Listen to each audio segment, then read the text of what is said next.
Welcome to Next Up with NextGen, the podcast bringing you insights and perspectives from the next generation of leaders in the American Council of the Blind. Brought to you by ACB Next Generation.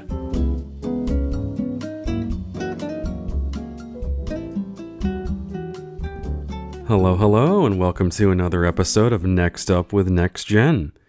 My name is Greg Lindberg, and I am the current chair of the ACB Next Generation Publications Committee. Here on this episode, we are featuring a recording from a recent Tuesday Night Huddle event back in December of 2025. And the topic is spams and scams.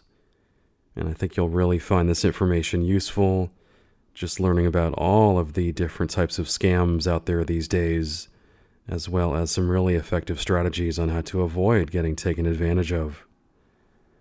So let's go ahead now and turn things over to Lindsay Lavier from the ACB Next Generation Programs Committee. Lindsay. Good evening, everyone. Thank you all for joining us tonight for ACB Next Generation's Tuesday Night Huddle event on spams and scams. I am Lindsay Lavier. I am your facilitator for tonight. And so tonight we will be discussing the topic of spams and scams. And we have two speakers lined up for tonight's event, and I will have both of them introduce themselves momentarily. But first, I would like to just run down a few highlights for tonight's event. So first is why spams and scams awareness is essential. And then we'll also discuss on all the various ways why awareness of spams and scams are important and how you can protect yourself if you encounter any spams and scams on the various platforms. So now I will introduce our speakers for tonight. Our first speaker is Moe Carpenter. And our second speaker is Vika Trussell. So would each of you like to just give a brief introduction about each of yourselves, and then we will get started on tonight's program.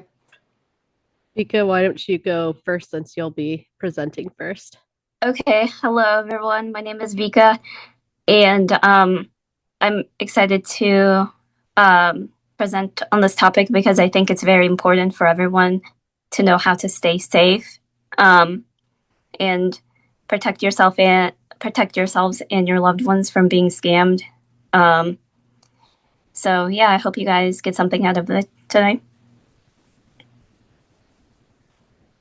And hello, everybody. I'm Moe Carpenter. I am an AFC, which is an accredited financial counselor. And of course, as spam and scams can affect our financial lives, this topic is near and dear to my heart. And one of the things that I really just like to share knowledge of, because the thing that people often forget is that we all see spam and scams every day, almost every day, I guess, at least probably weekly in our lives. And so it's just really good to keep aware of what's out there and what we can do about it.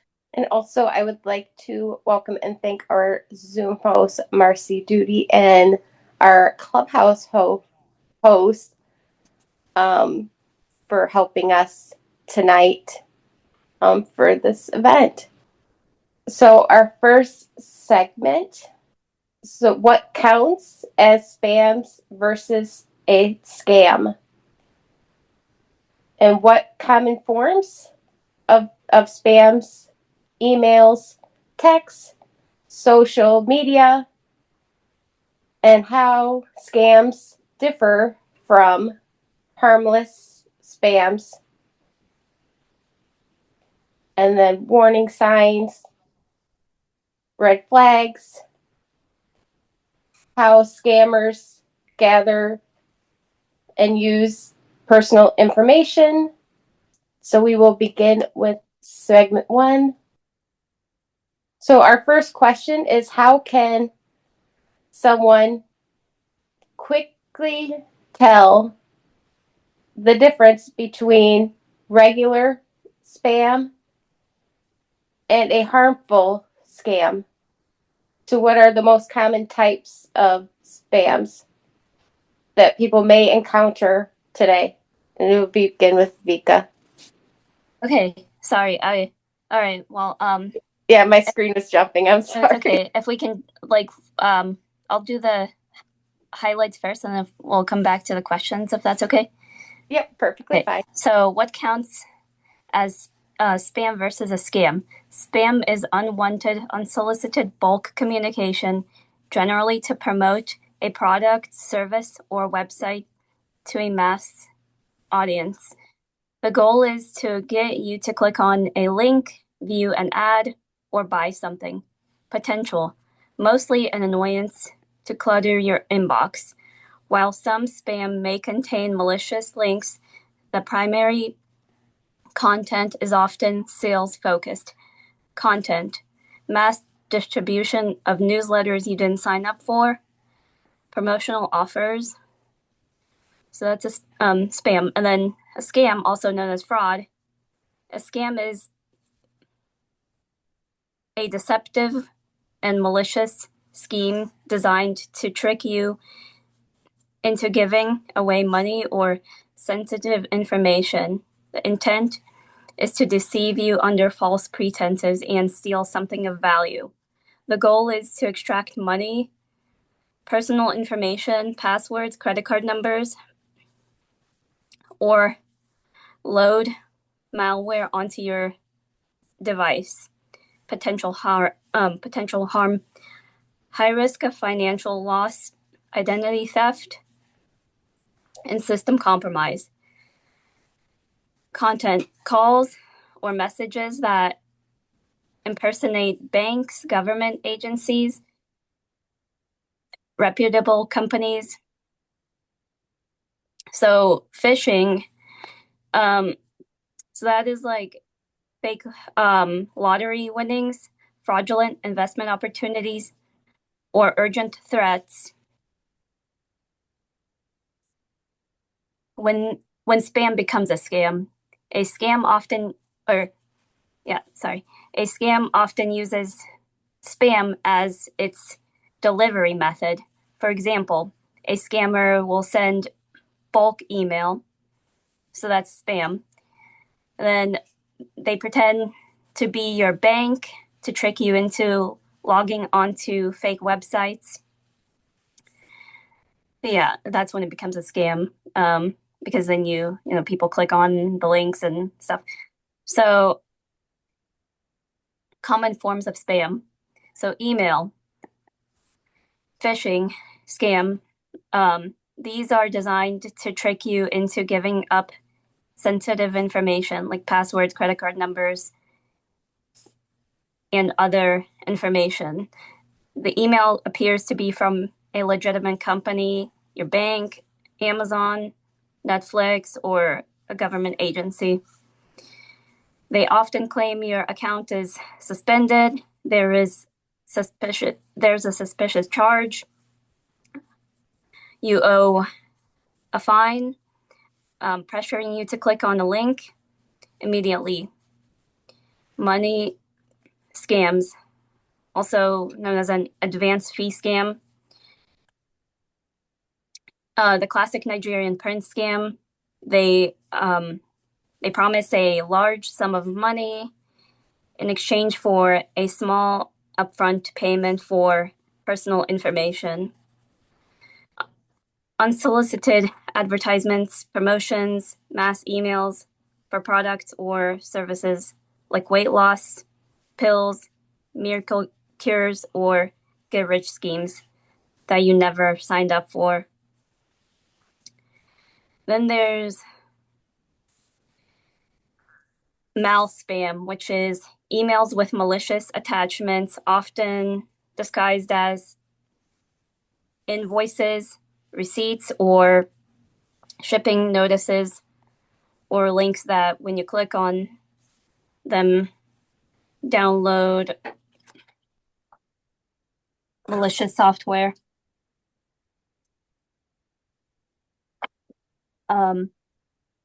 or viruses and ransomware on your devices.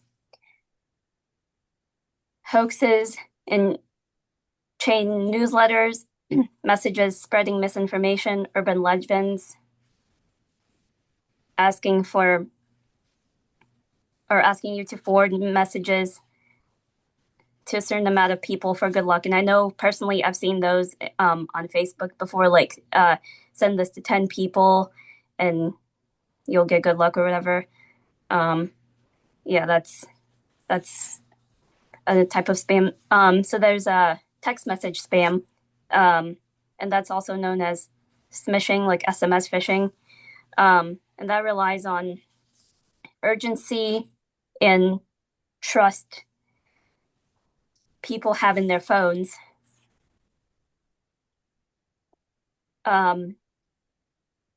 Fake account bank alert texts claiming there is a problem with your bank account.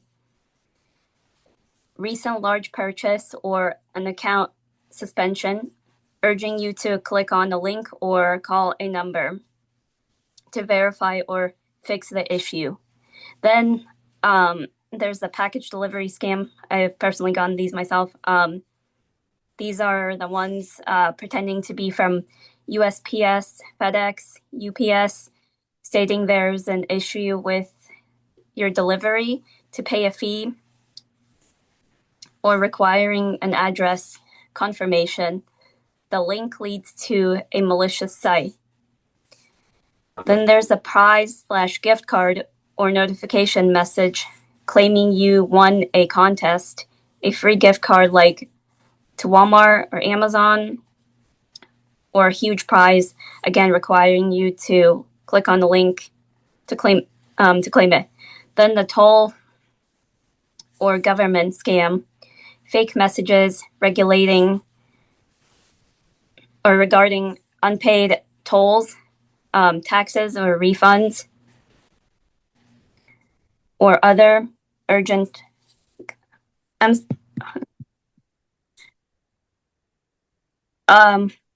Sorry, my device is dying. Mo, do you mind taking a minute talking about a few other ones? I need to get a charger. I'm so sorry. I didn't realize that my iPad's going to die. Sure. So I don't know what else Vika has on there. Some things that I think come up a lot in the blindness area is things like your scams that are for your Social Security scams. I personally have gotten one that was like, oh, you've been paying your bills on time and you have Social Security. So we are going to give you some kind of reward for giving for paying your bills on time, which I knew at that point was not a legit thing. But that actually was interesting for me to listen to them and see how they were fishing for my information and getting my information to then it finally got to the point where they wanted the Social Security number. And of course, I wasn't going to get them, but they're like, oh, we already have this. But that's just one of those key things to look for, is if they're asking you for that personally identifiable information, that it is definitely probably a scam. One that's really popular and I think comes out a lot, probably maybe even a little more this time of year, are things like romance scams and other things to that nature, where people are really feeding on your emotions and really building you up, building that relationship so that they can then take advantage of that. And I have a personal family member that actually fell for one of these scams, and is still kind of one of those interesting things, because they don't often identify that it is a kind of phishing scam, or that it's the romance scam, or even a catfish scam. They're just there because they think that this person really cares for them and really wants to be there for them.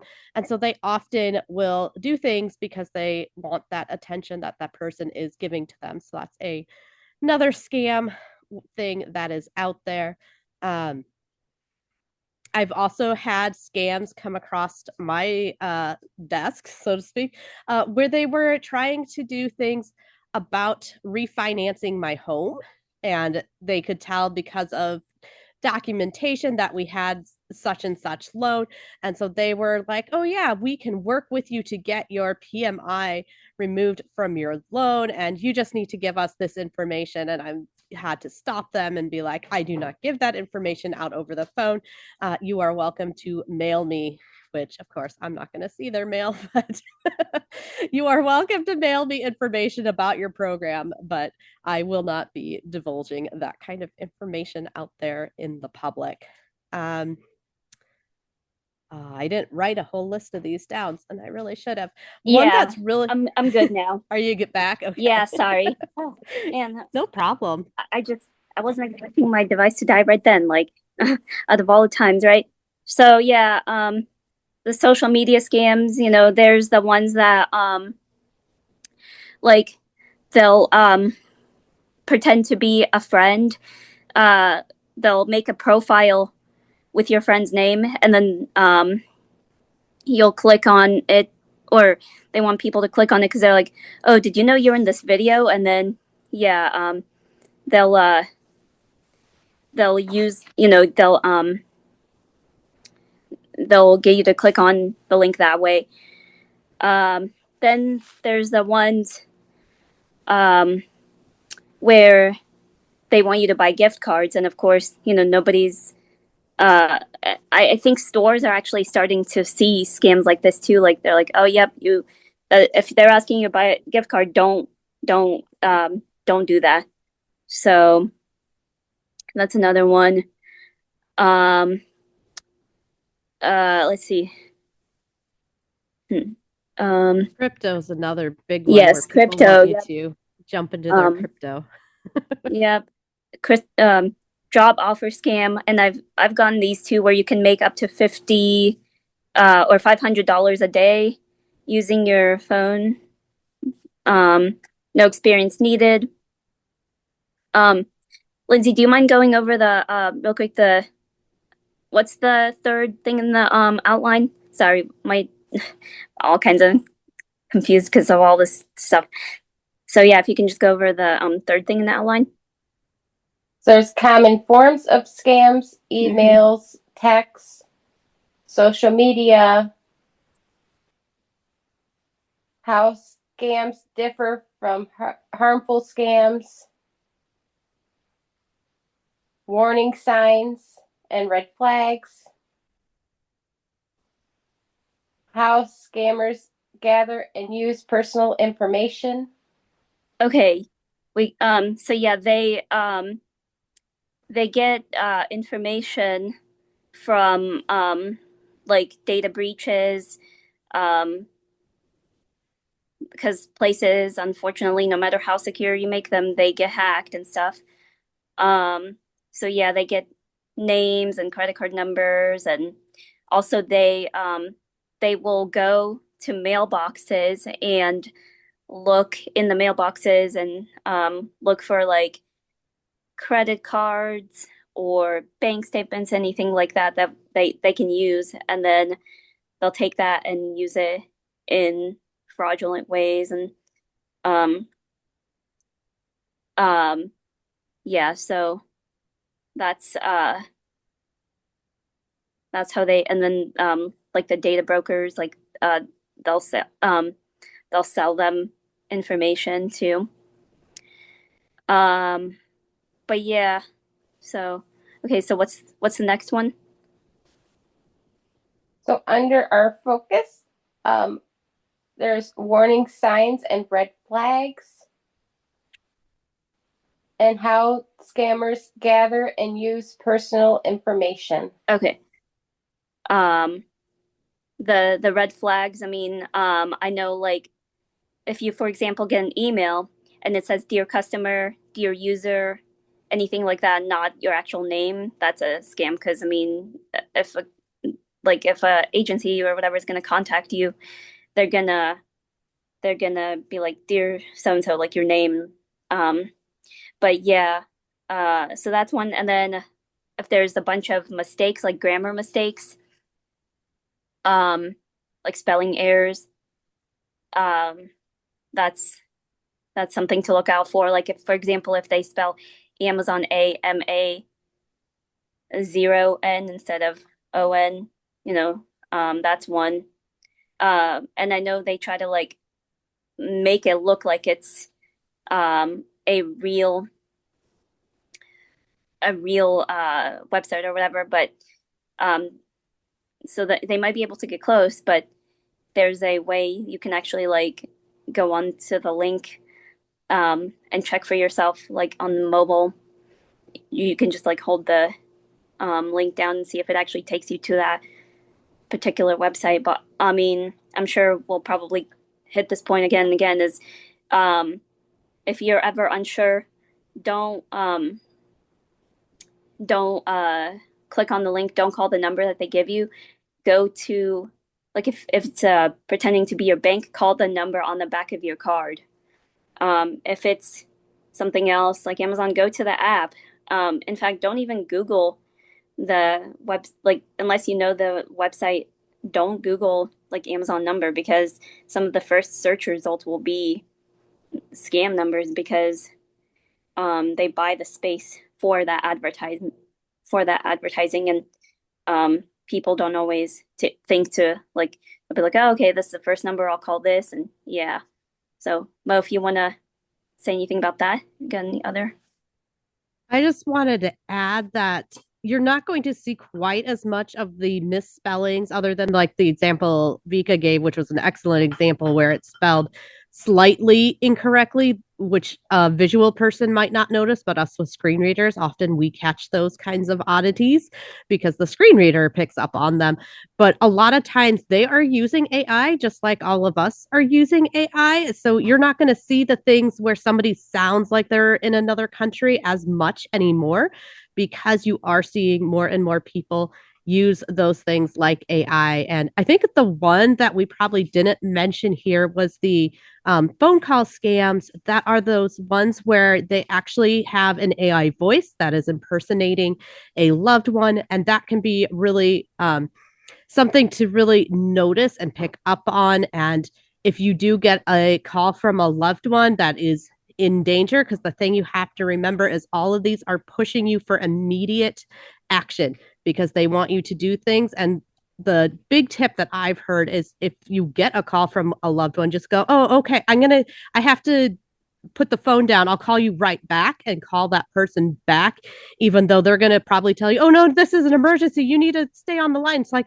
I've got to set the phone down. I'll call you right back. And that way you can find out if that particular person is actually in danger, because that is just one of those things that AI is so good, and it doesn't need a lot of our voice in order to be able to imitate our voice. And it's just one of those big scary areas that is out there that's emerging currently. Yeah, and that is scary because I have gotten in the past calls on our house phone, and it's shown up my name. I'm like, I am home, so I technically would not be calling myself. So yeah, I would definitely keep a watch out for that, because people are trying to get any information that they can out of you. And my husband also pointed out that you should develop some kind of safe word. And that's just true of any situation, whether it be a text, a phone call, something where you think something is kind of fishy sounding and just doesn't sound like the individual that you're thinking of, that you can go say, what's our safe word? Or, say a phrase that they should have some kind of particular response to that's maybe a little bit out of the blue. And see if they answer. And actually, this came up in one of the podcasts that I listened to just recently. One of those particular individuals, one of the hosts, was talking about how he got a text from a number that he thought was his neighbor. And so he was cracking a joke with the neighbor, and they're like, said something about, are you home?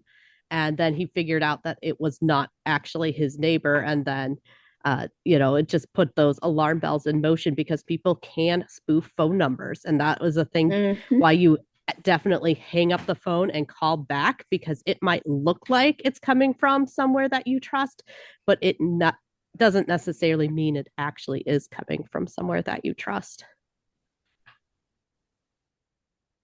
Yep. So our next question is, how do scammers typically obtain someone's information, such as email, phone number, etc.? Well, they data breaches.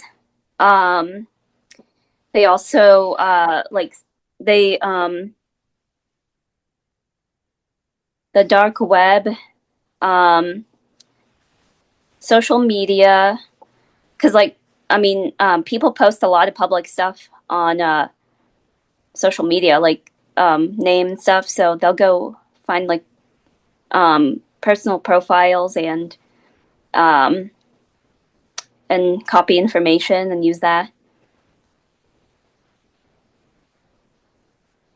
Another thing to remember is that our information pretty much is out everywhere now anyways. There's been so many data breaches, and if you are buying online, your information is being sold. It might not include a credit card number, but it will include data that can identify who you are and things that you're into, and that is how they want to find as much information about you, and then they're going to call you to kind of verify some of that information so they can use that against you in the future.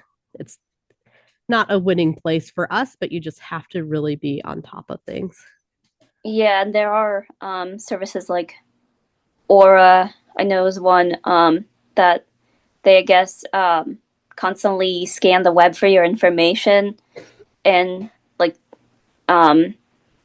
request to the data brokers or whatever to take it down. And then I guess they have to, but I mean, that doesn't mean that in a few hours or next day or whatever, more information won't be out.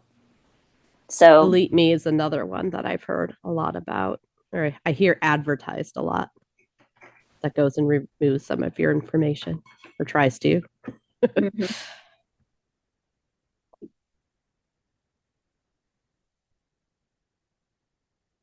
Sorry, Lindsay. Yep. So why do you think scammers often use urgent or threatening language in the various messaging? I mean, they know, like if they say, do it now, like, or else this will happen, you're going to panic. You're not going to be like, oh, you know, they're going to be, they know, like, if they use that kind of language, you're going to panic and you're going to be scared and do what they want. Like, if you hear your account will be deleted if you don't do this, you're not going to be like, oh, very funny. Like, you're going to be like, whoa, what? No, I don't want my bank account to close. Like, what do I do? What do I do?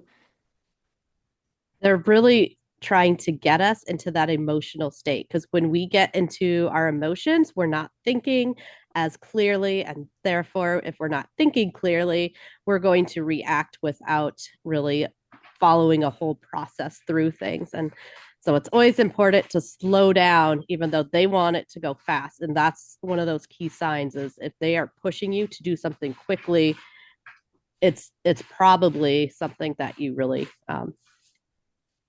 need to look more time into. So if you hear speed up, always think slow down. Mm-hmm. So what are some early red flags that might indicate an email or text message is suspicious? The grammar mistakes. Like I used the Amazon one as an example. And if they say dear user or dear customer, that's one. Instead of using your name in the email or text message or whatever. Yep, that's a few that I know of. Something to keep in mind is, if you have some email account, save those email addresses for those businesses that you do use often, because if it's a new email address for that particular company, often they will tell you that they've switched and are now using this kind of email address. But those welcome messages often are from the account that's going to give you all of your information that you want to use. And therefore, if it's not coming from that particular email address, it might go into your spam folder. And that would be a great way to know that it is something you should really be checking that email address, see if it's something that you want to report to that company, as a lot of times that information, if it's from a new email account or even a new friend request. I even just had one come up with my dad, and he still hasn't responded to me about that. But often on Facebook, you will see people that do the puppet accounts and things of those people that you know and are loved ones. And then the key sign there is that it's a new account and they're trying to push you to become friends with this name that is something related to something you know, but isn't the exact person that you know. And it just kind of raises those red flags. So that's something to keep out there. And a lot of times you see this a lot on, maybe less often for us because we're not on Instagram as much, but often Instagram accounts will get puppeted and people will make fake accounts. And so sometimes you can find those verified checks, although sometimes the verified check is just paid for. And so you have to be really careful about even that verification process of those items. But often, if it's not from something that is familiar to you want to really check and make sure that that's something that you should be receiving messages from, or email from, or even phone calls from. Yeah, and if emails do look or sound suspicious, you can always check the email address. Because sometimes, say, I checked my email and say, oh, I got an email from this person in one of the groups I'm involved in. Well, and another thing with those newsletters is often, if there's something, you'll see this in all the groups.io, which is a thing that ACB uses a lot. And there should be an unsubscribe link at the bottom of all that communication. If it's a newsletter, then you should have an unsubscribe link. And if there's not an unsubscribe link, then it's probably not coming from, either it's someone small and doesn't understand that they legally have to have that unsubscribe link, or it's spam and a scam trying to get your information. So don't be afraid to move and on. if they use a generic email address like a Gmail or whatever instead of their company name, that's another red flag.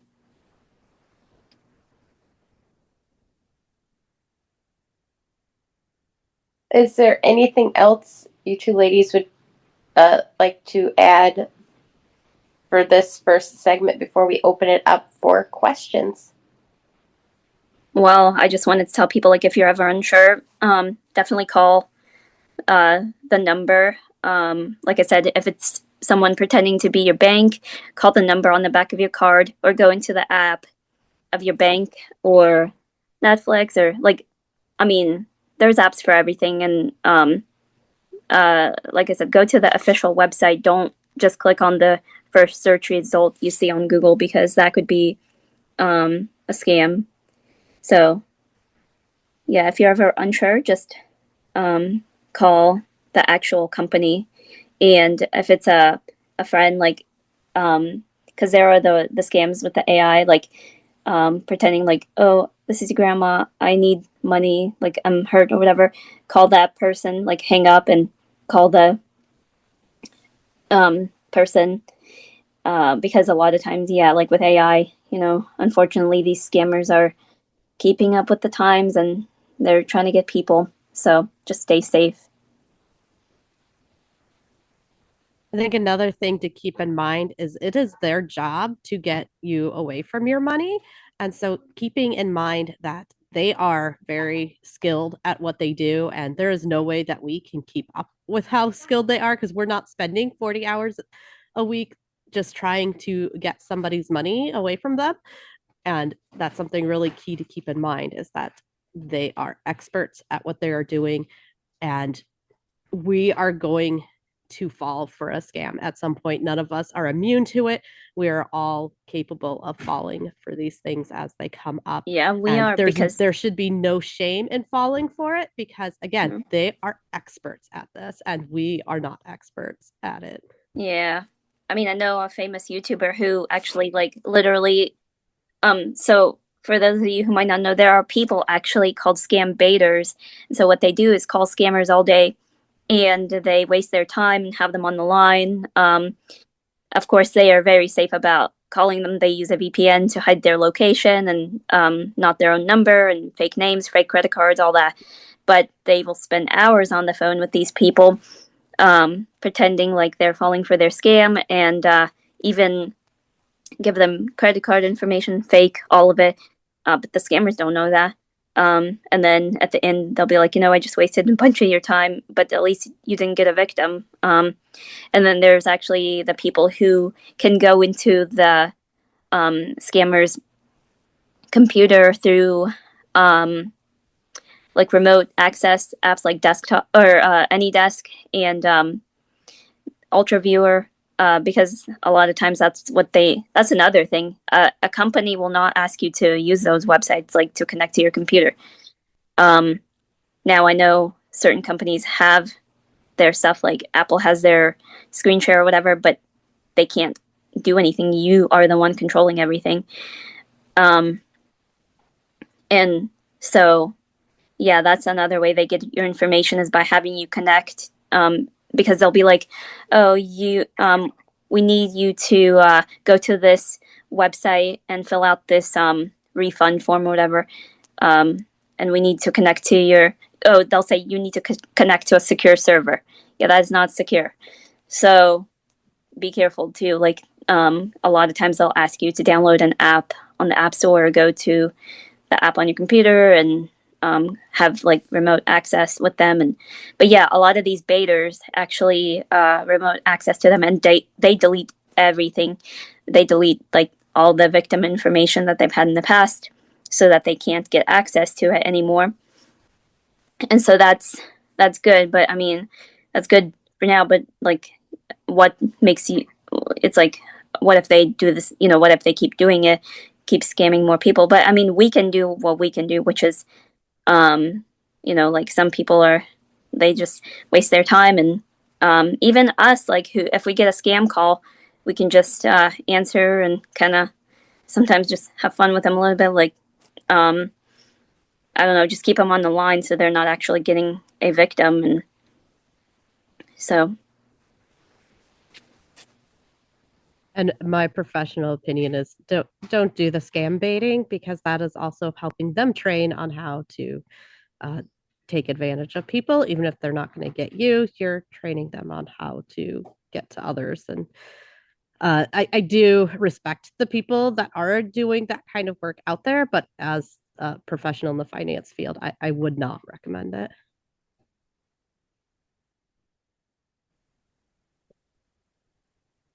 So now we will move on to questions. Does anyone have any questions? If so, please raise your hand, and Marcy will let us know who the first person will be. Melissa, please.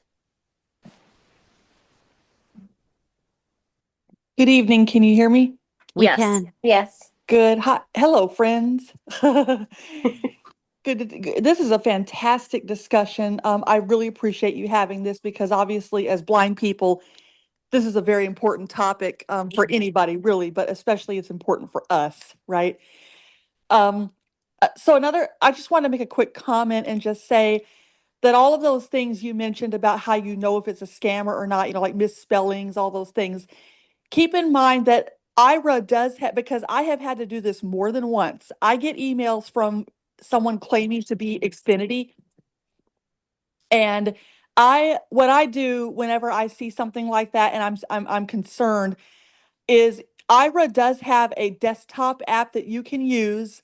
All you have to do is just use that desktop app, and they can go into your system and they will actually check for you all those things that our screen readers don't catch, like if there's a misspelling or if they click on a link and it's just not working or whatever. So those are things that you can also do to just make sure. And then I also have called Comcast, like whenever I've gotten an email from them that says, your account will be deleted in 30 days if you don't take action on this.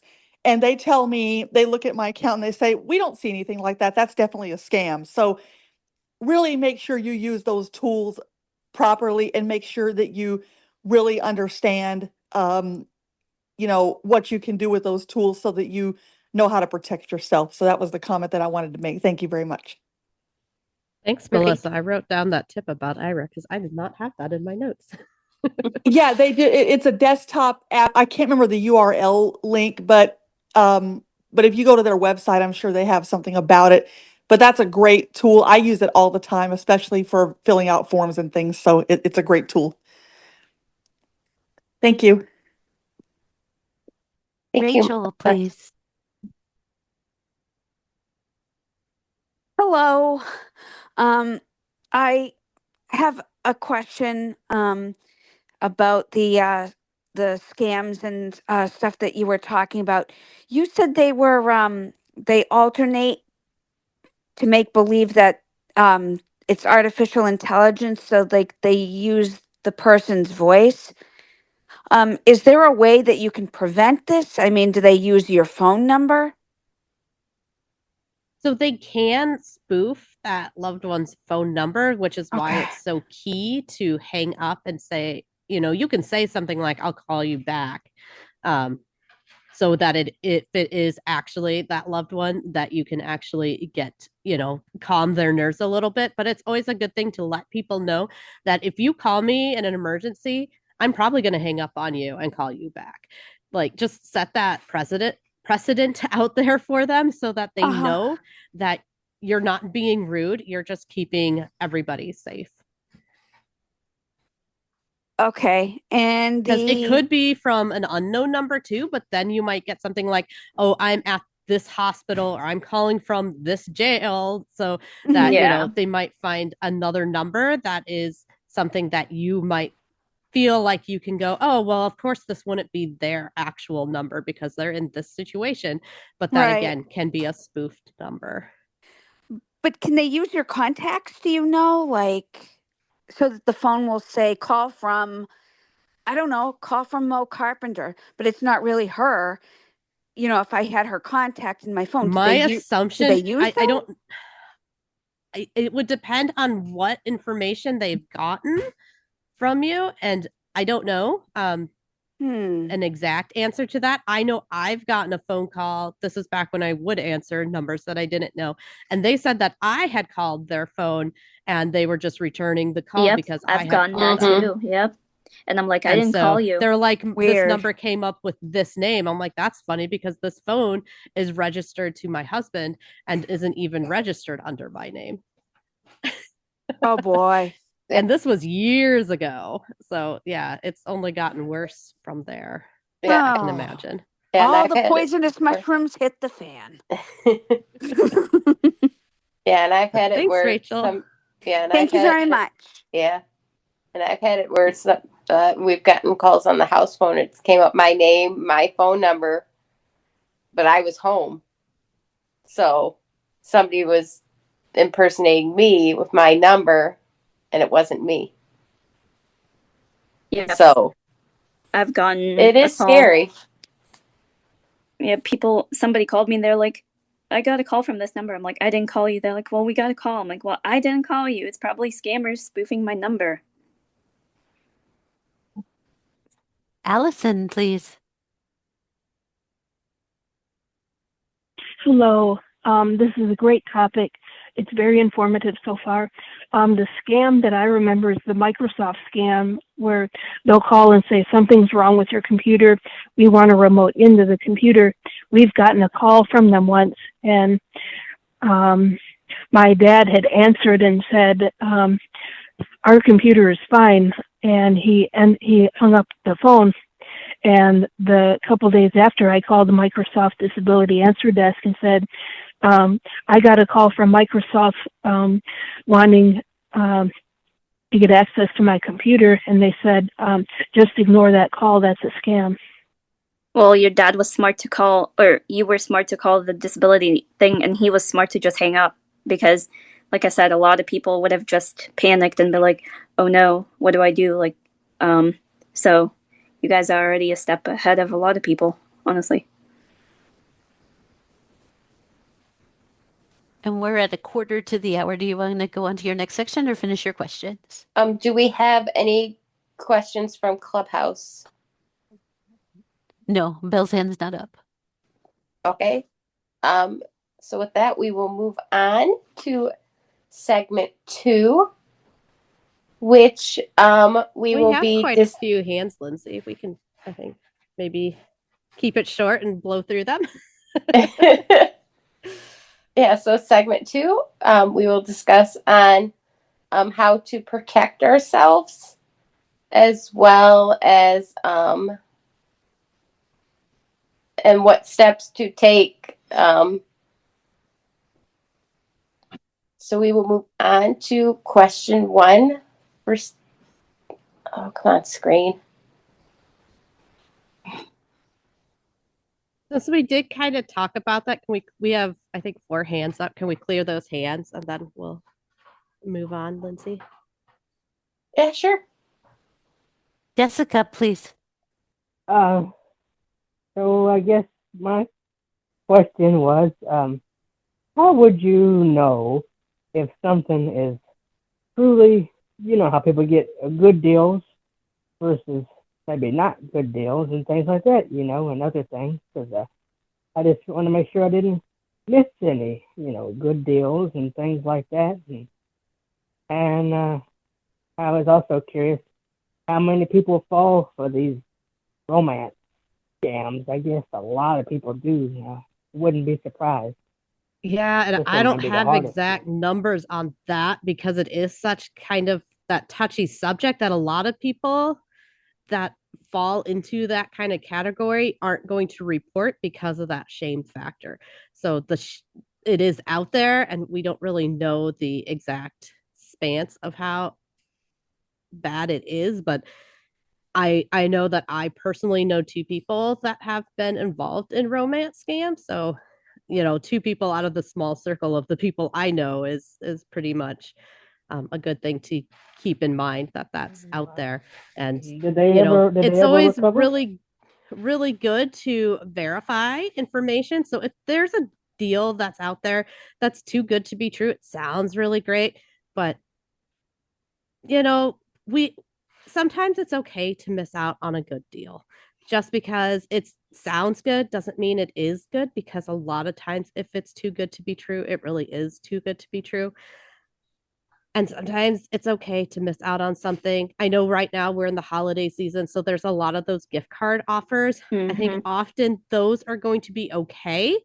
But again, just be very careful and make sure you're looking for it from the actual supplier, the actual business, and maybe not so much the other places. I know you can buy gift cards and that kind of thing online, and maybe just kind of avoid that this time of year just because there are so many of that. Sometimes the gift card scams that you can come across is that gift card number is out there already and has already been claimed, and so you're buying this gift card that actually has no value out there. So I would just make sure to keep it with the company that is actually the one that you're trying to do business with, and going out to other companies unless it's raised right. Being the fundraising chair of Next Generation, we do use Raise Right. They are a gift card company, but you are buying from those brands through the Raise Right brand name, and that gives money back to affiliates. I know we're not the only affiliate that uses the Raise Right program. So just make sure you trust the areas that you are doing the business with, and maybe not have your first time be over this holiday season.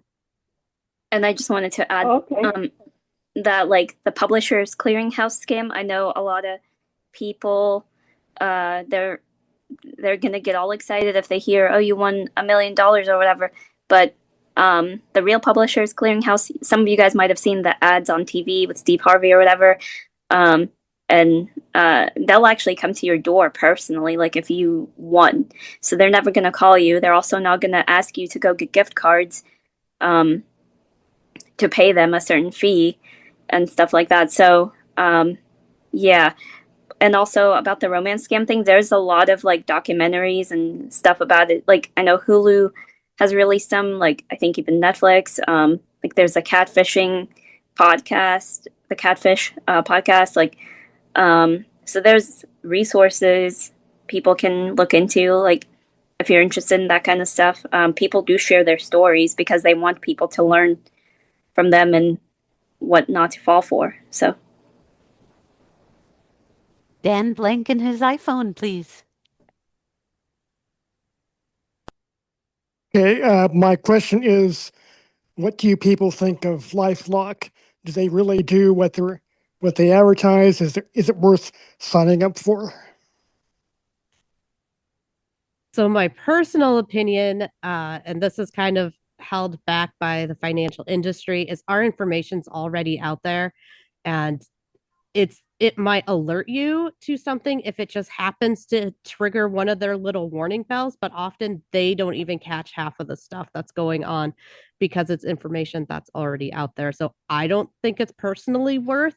I know, like I mentioned earlier, there's the delete me that a lot of people advertise for that they believe is worth it. I still don't know if it is as worth it as they say. And I know Vika mentioned, I think it was Aura was another Yep. one that's out there. And I don't know about that particular company, but I know that Delete Me and Auras are some other ones that try to remove your information. And they'll tell you when the information pops back up. So it's never it's gone forever kind of deal, which I think is kind of LifeLock's like, oh, we'll tell you if this ever comes up. But a lot of times it has to trick or hit the right trigger for them to know. And a lot of times if it's a misspelling, if it's like a number off or something, they don't even catch those kinds of things. So I personally think it's more worth your money to invest into protecting yourself other ways than worrying about paying someone who says that they're going to do it, because it's just a lot of work, but there's other ways to get it done without investing into LifeLock. Dean, please. There we go. Okay. All right. I've been getting these emails that they they've been saying they're from like assurance car, like some kind of a assurance car thing or something like that, and it's like you to get car insurance from assurance or something like that. And I can tell I was pretty sure that it was some kind of a phishing attempt because it didn't even, when I would listen to Kim Commando, she would say that if the website for the company that somebody is claiming to be isn't listed, it isn't part of the link at all, then it's a scam. And like this link that they had was just a bunch of gobbledygook. And so I've started, the new Outlook has this thing. If you go into if you do if you get a right context menu on an email message, there's a report submenu, and you can actually report it as phishing, and they'll block and report it. And I really like that because that seems to really cut down on some of the garbage I've been getting. And I'm kind of thinking too, I'm wondering about the ones like there was, what's that window place that always comes up, and and I can't remember what it is, but it's always advertised. Oh, Anderson Windows or something like that, or New Anderson. They're always coming up, and I figure that this must be a phishing scheme because I never signed up for it, and somehow I'm getting them. So some of that could be through cold calling. And so they're going for things in your area, because I can honestly say I don't see a lot of things for Anderson. So it might be a regional thing. I do know that it exists. So it could be a cold calling, which isn't quite the same, but it could also give you kind of some of those feels. So I understand the hesitation, and definitely car insurance or car things are something that is often a big warning flag or big red flag to us in this community because we don't often drive, but we may have loved ones that do. So we might be, kind of thinking that we need to look at some of that information, but often if it's unsolicited, then it's not worth your time. Yeah, I mean, I just usually just get rid of it, but there was a story. I have a couple examples of how AI is used. There's a show called Nightline that was on. About a couple of years ago, they had an episode where they had this lady, this teenager, this teenage girl, she goes on this skiing trip with her dad, and after when that happened, then at some point, these scammers called her mother, and they had a sample of her voice. I don't know where they got it from, maybe on Facebook or what, but it sounded so legit. And this mother was panicking, and her voice, her daughter's voice was saying, don't call the police or cause more problems. And she just did, and she just put the phone down and opened the door and hollered for help and all that stuff. And it turns out everything was just fine. It's just that some scammer gotten a hold of that her voice and tried to use it. And then on the Rawson reports, these two, Jeff and Kelly, they were, I don't know, would you call this playing a prank on her mother? But she put her voice into the computer and called her mom and was using the AI to talk to her mom, and they got done, and she was like, wait, mom, don't hang up just yet. Did you really think that was me? And she was like, well, yeah, I did. I didn't know it was an AI. So yeah, it's scary what it can do. I know and this guy was actually showing, on the Lifeline thing, a Nightline. I mean, he was showing that you could actually control how much stress goes into someone's voice once you put it into AI. I mean, it went from sounding normal to sounding really distressed. I guess there's some kind of like slider control in the software that you can adjust that, but just, to give everybody an idea of how customizable this thing really is. Wow. Right. And we're going to move on just so we can get to the last call and get to the rest of our presentation. But thank you for that. Mm-hmm. Yeah, so we will move on to the. Oh, we had one more. Yeah, we have one more hand. Oh, and then we'll go on. And it's Neural, please. Neural, keep it short. I will. So, two things. One time, like, Microsoft called my dad, and I kept looking on the website. I'm like, they said it had a virus. And I went to the website. I used to call this, but I'm like, wait a second. This website looks weird, and it's not accessible. So then I realized for a second, I'm like, oh yeah, we're a third party, yada yada. I'm like, wait a second, this is not right. So then I called them out. I'm like, you're a scam. This is not right. Another time, I had a scam situation where the public clearinghouse. Publishing clearinghouse, yeah. Yeah, and then Ira actually, the website was not accessible. I was trying to fill this out, and Ira actually said, wait a second, this does not look right. It's a scam. And actually, I fall. And then the other last thing, what I do now is I just let contacts in my phone be able to call me. So others can't just go to voicemail. And I can just check if there are doctors or anything important. This way I can avoid a lot of other scam calls, And that helps a lot, So that's what I would say. And you did bring up something I hadn't thought of. And I'm echoing. Yeah, it's Neural. Can you for us, please? Yeah.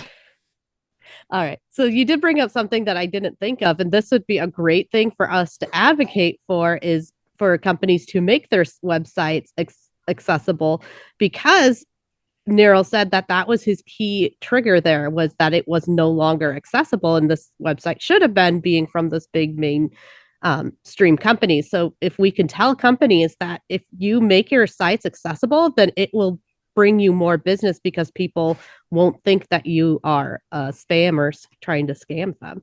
So thanks, Neural. Okay, Lindsay, we'll go ahead and move on now. Yep. So moving on to segment 2. Question 1 is, what are the safest ways to handle spam emails or text messages without increasing risk? So one of the things you really want to focus on is just don't interact.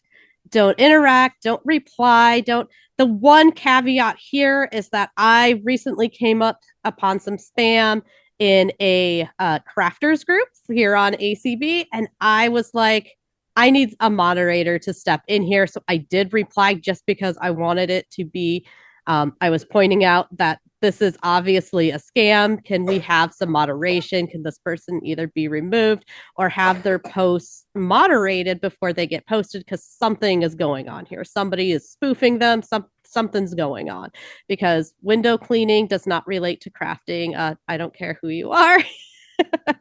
But that was one of those key things, is that I knew it was spam. I wasn't trying to get more people to see it. I just wanted moderators, because it happened more than once. I just wanted them to be able to take care of that particular situation, which is why it's not always the greatest option to actually block and report some of those things, because then other emails, because it is from that group, can also be lumped in as spam or phishing, because it is still from that host company or host group. And that is my one concern with everyone just going out and marking things as spam. Although often, if it's not related to a group or some other aspect, then it is perfectly fine to go ahead and mark those as spam and report them. Don't interact. You can feel free to delete. Do not click on any links. That is one of those things. If they, for some reason, think that this has some legitimacy behind it, I still have one that my husband needs to go and check and see if it actually has some legitimacy behind it. But I'm not going to click on the link in their thing. I'm not going to interact with that particular phone number. They need to kind of give us information that I'm not receiving, which makes me suspect that maybe it is spam, or that they have some information from one of the companies that we do work with that was actually old information that needed to be cleared out of their computer. And so they've gotten a hold of that information. And so they're just kind of feeding that back to me constantly. And since I'm not the one on that account, I just keep telling my husband, I got another one of those texts. You probably should check into it with your actual agent. And I'm not the one on that policy, so I don't need to worry anything about it, because they shouldn't be interacting with me, because that is invasion of privacy. So that actually, if they tell me details, then they're going to end up with a lawsuit. So that's why they're not giving me more detail than that. Do not interact. Let me see what else. Don't open any links that you find. Don't open the emails often. That can give them an open receipt. And so they will know that this account is being used. That is also true with text messages, is if you respond, if you even pick up the phone for some of those phone numbers that you don't recognize, just you picking up the phone, even though there's might be no one there, there's a computer there, it's telling them that this number is live and that somebody is out there, so they can do more research on finding out who that number is connected to. And so that's why you really want to be wary of picking up those phone calls from numbers that you don't know. And like Neryl said, it might be something where you only pick up numbers that are in your contacts and come through a verified number, because if it's not through your contact list, they can leave you a message and they can get back, and you can get back to them when you're available. Yep.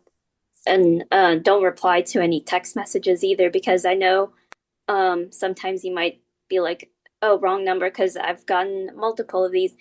It will say like, hey, Sarah, and it's not even Sarah, first of all. And they're like, are you coming over for dinner tonight? And that's just their way of getting you to respond and kind of building that bond with you. And then they go from there, like asking for money or whatever else they decide they want. But even if you say wrong number, they'll be like, oh, this number is active. So yeah, they can use it for different things. So don't even just delete that. Like, don't even say, who is this or whatever. If it's really that important, they can call Don't you. reply. Sorry, Vika. Don't reply to those things that go, hey, how are you? Or, that are searching like, oh, sorry, wrong number. Because again, they're looking for that number to be live. And that's what they're really looking for. It's just another way of phishing for information, even though it looks harmless, but it might not be as harmless as you think. And yeah, just use those filters, use common sense, and something is going to get through. And just just don't worry about it. Let it go to spam. Let it be something that you're not hyper vigilant about, but do make sure that you're making sure to just be cautious about the things you are allowing yourself to click on and go through, as we like to think that everyone that we get emails from, especially from different groups, is legit. But I've seen plenty of things where people are like, I didn't send that email, don't click on that link, even come through different groups and things. So just be careful and cautious when looking at different things that we assume is safe. And you can go to the next question, Lindsay. Yeah.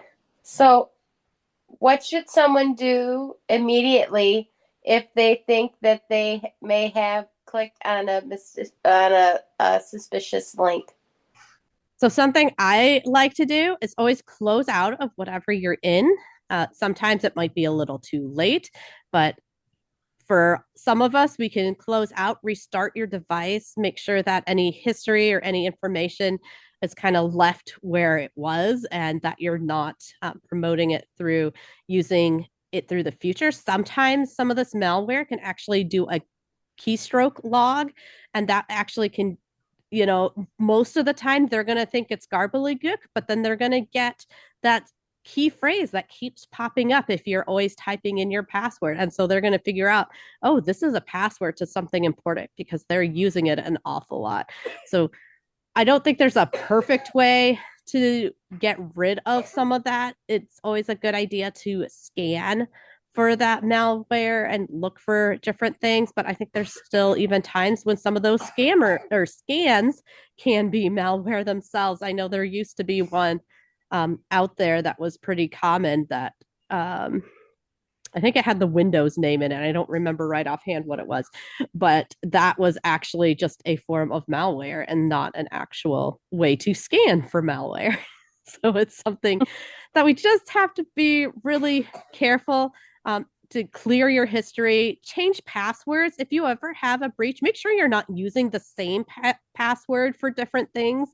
I know that it's really difficult to always remember to use a clear, clean password. That may be difficult to remember, but hard to track. That's why things like 1Password, I think, is one. I The iPhone has a new password app now too. Yeah, there's some different ways of some different options for people. I personally use a lot of the Google password manager things, but I also keep memory of, or at least try to, of the different things that I've used. I do not anymore. I used to use the same password for everything. And then you will find that that password gets leaked on the dark web. And then they just find your email address and start using that password with your email address on everything that they can, hoping that they find some way in to your information. And so it's just something that you just want to make sure that if it is a password that's on the dark web, that you retire that password, as painful as sometimes that can be. But that is also a good thing to do to keep yourself safe. Yeah. And don't make your password the word password. Or 1, 2, 3, 4. So is there any tools or settings that people can use to reduce spam in their inboxes or on their phone? So it can vary from program to program, device to device. I know a lot of email providers do have their own filters out there, and you can always mark those things as spam. As Jean told us, there is in Outlook a way to report. I know there is in my Gmail, and that's just the easiest, quickest way. And then again, just from personal experience, just make sure that it's not something that is maybe part of a group or something, because you still want those emails to go through.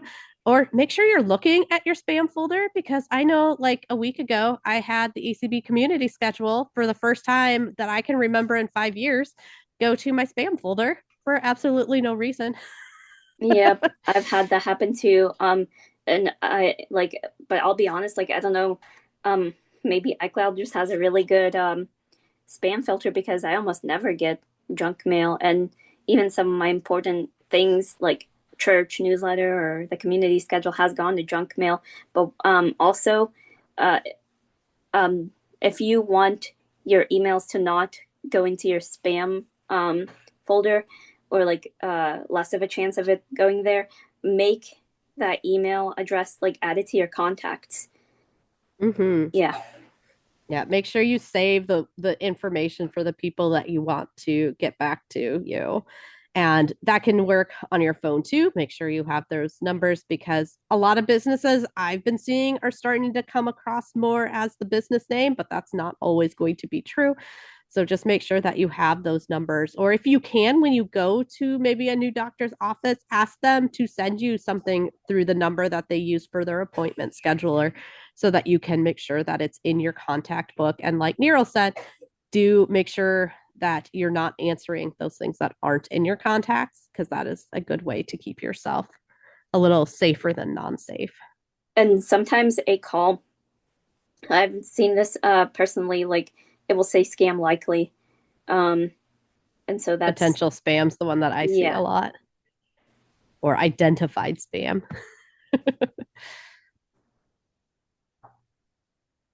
So our next question is, what is the best approach to verify if a call, message, or email from an organization is legitimate?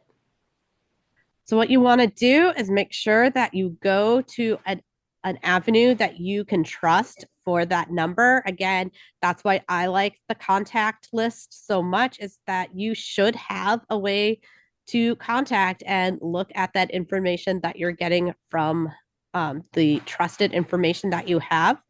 Often it's best to go ahead and respond to them with your trusted information that you have. And you can ask them things like, did you send me this email? Because I know I personally knew someone who got a message from who they thought was a trusted contact through email, and they found out that it was somebody trying to do this gift card scam. And the hard part about that was that they were preparing for a convention, and so asking them to get gift cards for prizes for the convention wasn't a weird request, but this individual just had a couple questions to follow up on, and so they actually called the individual and found out that it was a spam, that this person never asked them to get gift cards, and that their email had been compromised.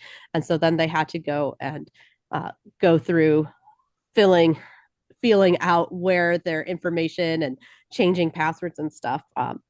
But people can get out there and, start forwarding emails so that you don't ever see information if your email does get compromised. So it's always good to every now and then change those passwords so that you can make sure that your information isn't stale and out there somewhere and you just haven't realized this. And I don't remember if I quite covered all of that, Lindsay. So feel free to repeat it or move on. Oh, you're good. So our last question for tonight is, how can individuals report scams, and why is reporting those scams important? So the best place to report a scam, and I think that this is back up and running because this was down for a little bit. I think you could report, but it wasn't actually going anywhere, is reportfraud.ftc.gov. And that is to the Federal Trade Commission. That is where your reports of fraud or scams really need to go. And you can actually find a lot more information about scams that are going on currently on that website as well. So that is the best place. Often, if you're trying to deal with something like an identity theft situation, you may actually have to file a police report. So you do want to make sure that you're going through your local reporting, however they want you to do it. I know someone who had was told that they created an account with a cell phone carrier, and they actually had to get a police report in order to get that particular situation resolved, because they actually had never gone to that company and had no account with that particular cell phone carrier.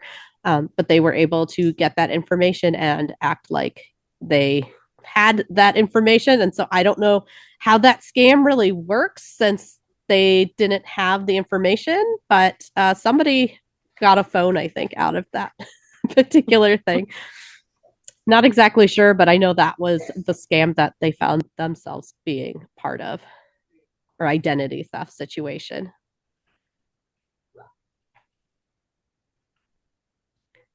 So definitely Right. great information tonight. Does anyone have any questions?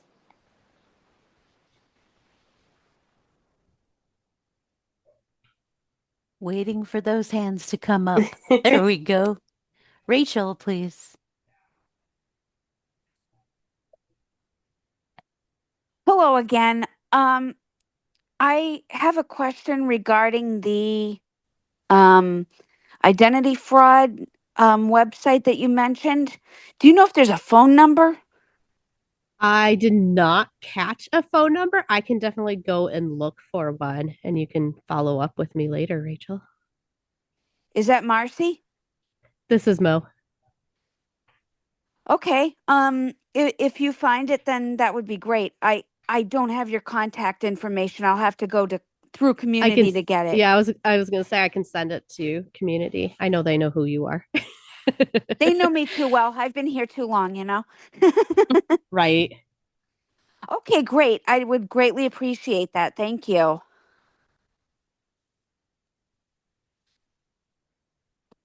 Is there any other questions that anyone has?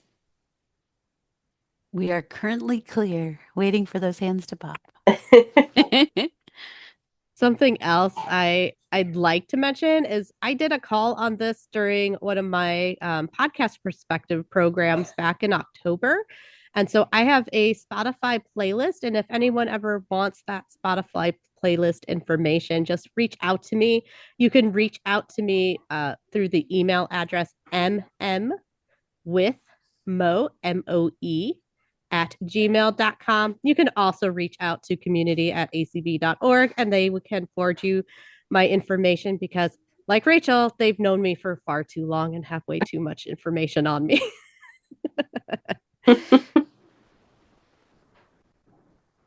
So we have about 12 minutes and we're still clear. Another thing that I think I'd like to point out, one of those podcast episodes actually came from a podcaster that had a identity theft banking situation that came across her, and her debit account had gotten compromised.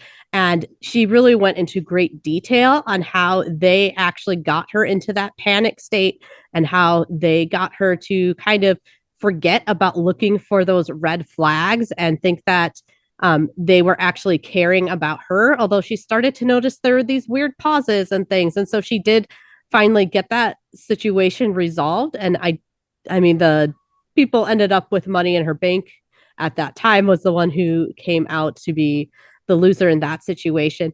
But it's just a good thing to point out there that there's people that are professional that still get taken advantage of through these things and still can get, you know, into the hype and think that they're doing everything right and realize that they missed the warning flags, that there was things that they should have picked up on that they missed because they were just in a hurry and they were trying to get to different events and kind of forgot to, you know, go through their due diligence and really make sure that things are as they sound because, you know, we don't always want to do all the homework on every decision that we make.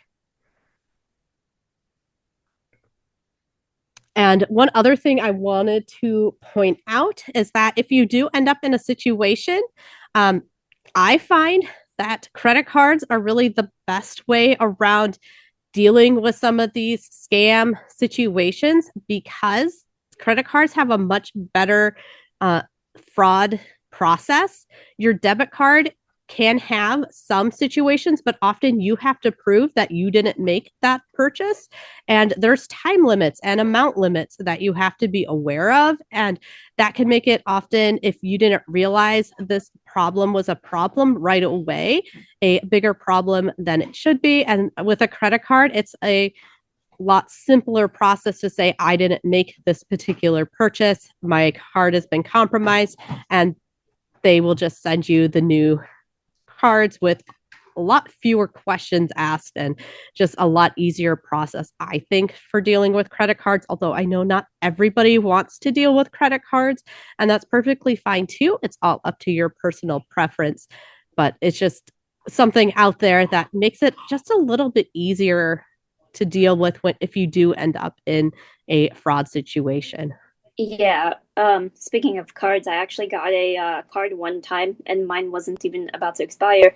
Then I called the bank. I was like, "Why are you guys sending me a new card? Mine's not expired yet." And they're like, "Oh, because one of the places you shopped at, they had the data breach, so we don't know whose information we got. So just be on the safe side, we're sending you a new card." So I thought that was really good of them to be, way ahead of that before something happened.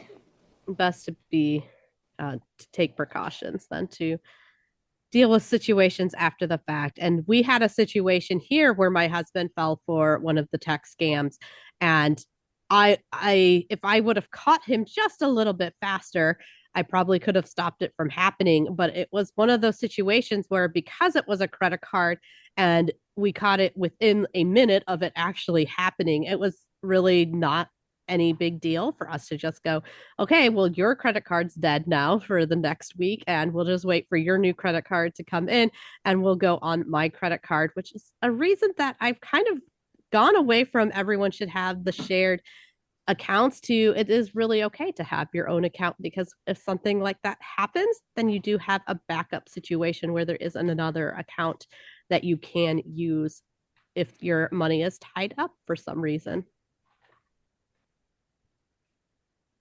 And Lindsay, you're almost to 5 minutes left, so why don't you go ahead and move to your closing information? Yep.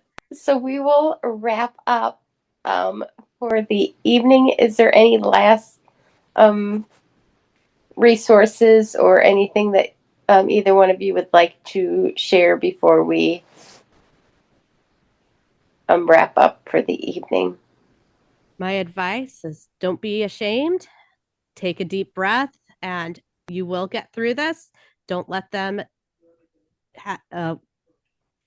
win by getting you to beat yourself down over falling for something that's carefully crafted.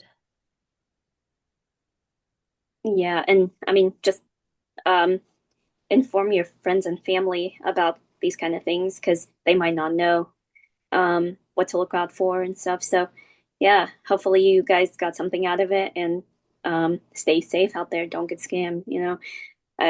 That's my one goal with tonight, actually, was if I could help one person.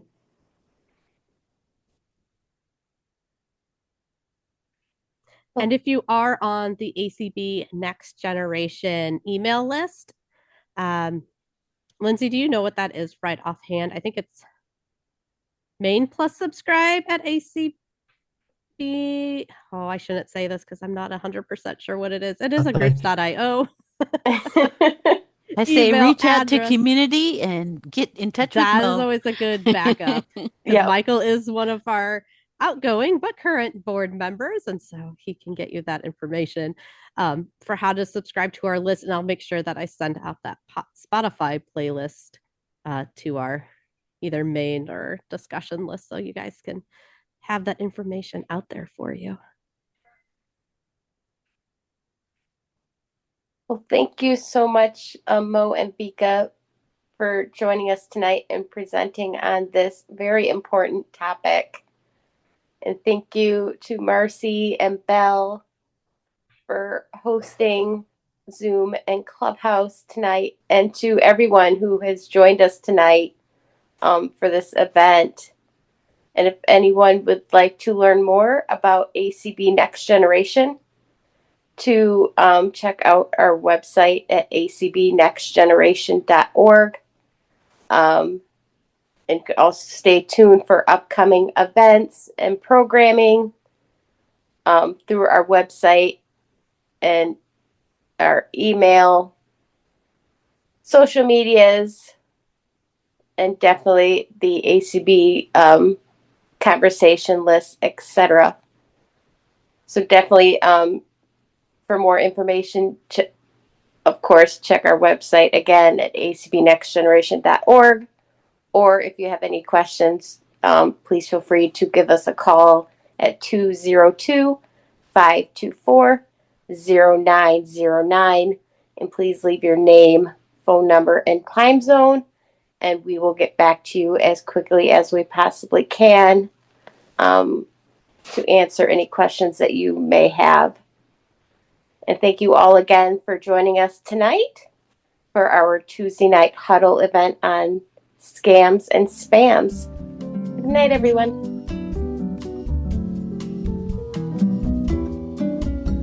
If you want to know more about ACB Next Generation and the work we're doing to empower the next generation of leaders in ACB, visit our website at acbnextgeneration.org.